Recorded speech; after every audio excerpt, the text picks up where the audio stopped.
It was always a queer feeling, seeing a core gun round smack into the front of your ship. No matter how many times she saw it, no matter if it was simmed or real, seeing the armour of her own ship ripple from the monstrous energy of the kinetic round just flipped her stomach. The Jinan Ga-il-Baum, one last autumn night, was facing the threat head-on, so its iridescent armour was being struck at its maximum deflection angle. The armour was a steel Longsdaliad lattice material, which had first been created at the end of the 22nd century, and first perfected in the mid-24th. Almost 1,400 years later, and nothing better had been discovered by all the bright minds who had set out to beat it. New alien civilizations were judged at a glance and neatly categorized into two distinct groups, those who used it, and those who weren't worth worrying about. An infantry soldier wearing it as a ballistic plate could tank 105mm AP shells without the plate failing. The same could not be said for the soldier. It took months to correctly form the panels used by the Jinan Ga-il-Baum, and years to cut them. Entire fusion reactors and the best arc lasers ever invented had been thrown at the problem, and still Starship design was limited by the amount of cuts a single piece of lattice armor would require before mounting. Yet still, the core gun round took an apartment building sized chunk out of the Jinan Ga-il-Baum before being deflected. Connected directly to the ship's systems via a neural lace, Kleplin watched it all in extreme slow motion. It was beautiful. It was awful. Her perception of time was slowed down enough, although really that should be sped up enough, to allow her to see the massive chunk of armor plating flexing as it tried to absorb the blow.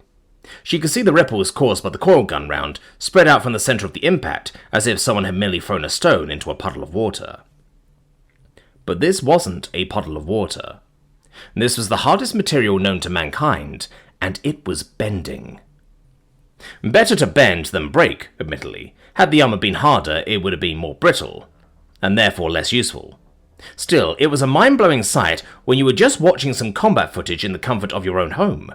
It was terrifying when you were actually inside the ship being shot at. Oh, sure, the galactic rules of engagement meant even in the unlikely event of her defeat, she would be treated well, and yes, she was buried deep inside the guts of the ship. A sphere of inertia-absorbing gel holding her in place, while a variable umbilical cord of electrical wiring merged her mind with the machine. IV crisscrossed her body, delivering oxygenated blood, food, meds, and removing waste. So maybe that's why it was so unnerving to see firsthand she wasn't piloting the ship in that very moment. She was the ship, and she didn't appreciate getting sucker punched one bit. Power coursed through her veins and flushed into the electromagnetic capacitors, even as damage control drones rushed through the airlocks. Determined to die in droves so long as it meant patching the massive hole in her main line of defense with the foaming plasticsteel they carried in the canisters on their humanoid forms' backs. Her ship didn't use coil guns like her opponent, instead sacrificing barrel life for extra brutal force in the form of a spinally mounted railgun. It was actually this railgun, not the armor or engines or reactors, that took up the majority of the ship's mass and internal volume. Entire theses and doctorates have been written on the miniaturization of the weapon system, thrown out each and every time in the pursuit of sheer hitting power. Economics be damned. This is what it meant to be a human ship of the line: survivability and a big fucking gun. When the capacitors of the Jinan Ga-il-Baum discharged, the energy released by the ship very briefly outpaced that of the entire surface of the sun humanity had been birthed around. There was a question among the Navy. If this is the power they wielded so readily against the threats of the galaxy, what happened when an equal finally stepped up to the plate? What did a war on a galactic or even intergalactic scale look like at this level of civilizational development? The railgun's round didn't so much as vibrate its mounts as it left the ship. It was a weapon tuned to perfection, with an almost 100% efficient conversion of energy to projectile velocity. When it struck its opponent, there wasn't any deflection, it simply passed through the alien vessel in the blink of an eye. Even for Klepin's perception of time, the round was ungodly fast. Unimaginably powerful.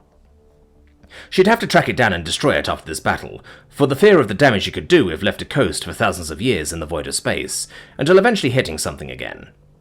Annihilating whatever that might be with as much thoroughness as it annihilated the enemy who had dared to scratch the hull of the Jinan Ga-il-Baum. Perhaps such unfathomable power was merely asking to be challenged by something or someone out in the vast spaces between universes, but it simply could not be helped. It was a violent galaxy to live in, and strength was necessary to ensure peace. But it was to ensure peace. Kleplin's recovery drones were deployed, then, streaking out across the void as their thrusters fired, reaching for the wreckage of a once mighty ship. There would be a pilot inside who needed saving, and enemy or not, so long as she had anything to say about it, they would be saved.